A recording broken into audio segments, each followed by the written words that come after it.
Assalamu alaikum dear friends, welcome back to my channel. இன்றைக்கி ஒரு lunch combo recipes பார்க்கலாமா? இந்த ரெசிபி ரொம்பவே simple, healthy, also time saving. சீக்கிரமாக செஞ்சு முடிச்சிடலாம். நம்ம ஸ்டார்ட் பண்ணலாமா?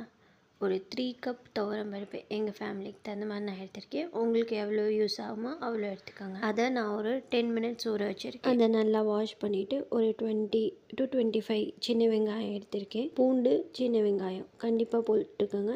சின்ன வெங்காயம் போட்டிங்கன்னா டேஸ்ட் நல்லாயிருக்கும். அப்படி உங்கள்கிட்ட சின்ன வெங்காயம் அவைலபிளாக இல்லைன்னா ஒரு பெரிய வெங்காயம் சாப் பண்ணி போட்டுக்கோங்க, ரஃப்லி சாப் பண்ணி போட்டுக்கோங்க. இது கூடவே ஒரு 4 மீடியம் சைஸ் தக்காளியை நான் கிரைண்ட் பண்ணி ஊற்றிக்கிட்டேன். ஏன்னா கிரைண்ட் பண்ணி ஊற்றிட்டா அந்த தோல் எதுவுமே நம்மளுக்கு வராது. ரொம்ப நாளாக இப்போ இப்படி தான் பண்ணுறேன், கட் பண்ணி போடுறதில்ல.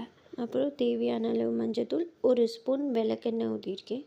விளக்கெண்ணெய் ஊற்றிட்டு நம்மளுக்கு தேவையான அளவு தண்ணி மூடி போட்டு ஒரு 4 to 5 விசில்ஸ் விட்டுக்கலாம். நம்ம ஊற வச்சோம்னா இன்னும் கொஞ்சம் சீக்கிரமாகவே வெந்துடும். நல்லா குழஞ்சிடக்கூடாது. ஏன்னா அதுக்கப்புறம் நம்ம சொரக்காவை கட் பண்ணி போட்டோம்னா அதுக்கப்புறம் ஒரு சீட்டி இல்லாட்டி கொஞ்சம் நேரம் கொதிக்க வைப்போம்ல, அதில் இன்னும் ரொம்ப வெந்துடும். பருப்பு ரொம்ப வெந்துருச்சுன்னா அப்புறம் ரொம்ப கூழ் மாதிரி ஆயிடும். பருப்பு நம்மளுக்கு லைட்டாக அது தெரிகிற மாதிரி இருக்கணும். அந்த ஸ்டேஜ் பார்த்து அந்தளவு வேக வச்சா போதும். நான் ஒரு ஃப்ரெஷ்ஷான சொரக்காய் எடுத்து அதோட தோல்லாம் சீவிட்டு இந்த மாதிரி காமிச்சிருக்கேன்ல, அந்த மாதிரி க்ராஸாக கட் பண்ணியிருக்கேன்.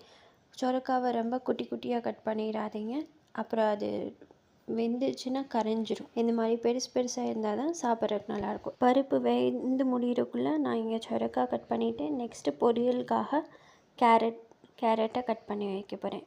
நல்லா கழுகி அதோட காம்பு அதெல்லாம் கட் பண்ணிவிட்டேன்.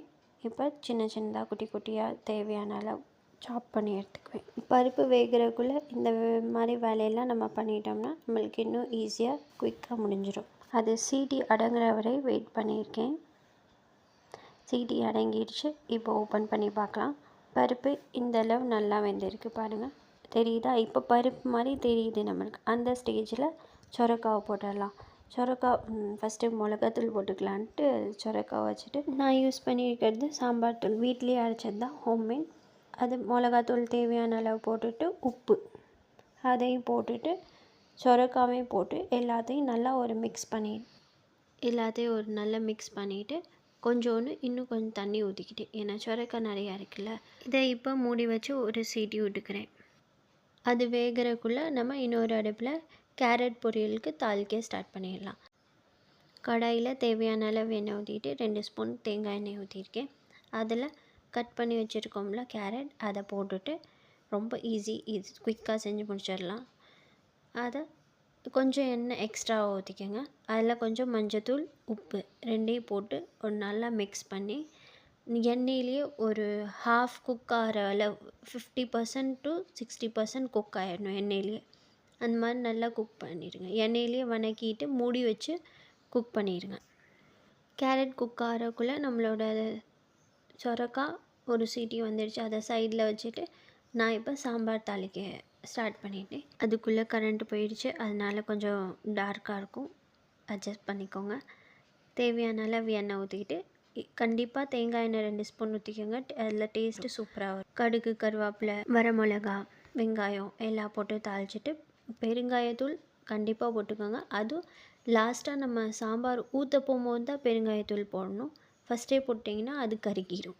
இப்போ நம்ம சாம்பார் ஊற்றிக்கிட்டு லைட்டாக குக்கரை அலசி நம்மளுக்கு தேவையான அளவு தண்ணி அதிகமாக வேணும்னா அதை அட்ஜஸ்ட் பண்ணி ஊற்றிட்டு நிறையா ஒரு கை ஃபுல்லாக கொத்தமல்லி லாஸ்ட்டாக இந்த ஸ்டேஜில் மூடி வைக்க போகும்போது கொதி வந்துடுச்சுல, இப்படி ஒரு கொதி வந்ததும் கொத்தமல்லி நிறையா போட்டு மூடி வச்சுருங்க. அவ்வளோதான், நம்மளோட சூப்பரான சாம்பார் ரெடி. நான் இதுக்கு புளியெலாம் ஊற்ற மாட்டேன். உங்களுக்கு அப்படி அந்த டேஸ்ட் பிடிக்கும்னா லைட்டாக கொஞ்சோன்னு ஊற்றிக்கோங்க. வாங்க இப்போ நம்ம கேரட்டுக்கு போயிடலாம். நம்மளோட கேரட் நல்லாவே வெந்துருச்சு. லைட்டாக ஹாஃப் கிளாஸ் தண்ணி ஊற்றிருந்தேன், ஏன்னா கருகிற மாதிரி இருந்துச்சுன்னு. நம்மளோட கேரட் நல்லா ஒரு 90% குக் ஆனதுக்கப்புறம் இதில் தேவையான அளவு இதில் எக் சேர்த்துக்கிறேன். நான் ஒரு 3 எக் சேர்த்துருக்கேன். உங்களுக்கு எவ்வளோ எக் வேணுமோ அதை நீங்கள் எப்படி வேணாலும் அட்ஜஸ்ட் பண்ணிக்கலாம் குவான்டிட்டி.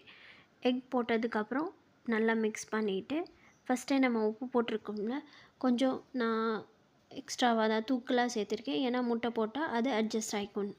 இந்த மாதிரி முட்டை போட்டு உடனேவே நல்லா ஃபுல்லாக மிக்ஸ் பண்ணி எல்லா பக்கமும் படுற மாதிரி மிக்ஸ் பண்ணி அப்படியே மூடி வச்சுடுங்க. மூடி வச்சுட்டு ஒரு 5 மினிட்ஸ்க்கு அப்புறம் சிம்லேயே வச்சுருங்க, ஹையில் வச்சிடாதீங்க, கீழே அடி பிடிச்சிரும்.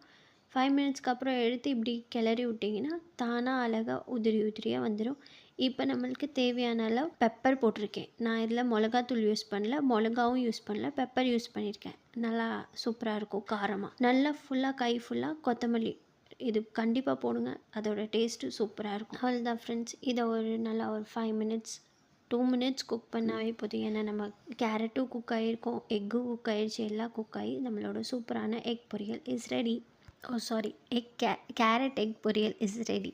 உங்களுக்கு இந்த லஞ்ச் காம்போ பிடிச்சிருக்குன்னு நம்புகிறேன். அப்படி பிடிச்சிருந்துச்சின்னா கண்டிப்பாக ஒரு ஹார்ட் கொடுத்துருங்க கமெண்ட்டில்.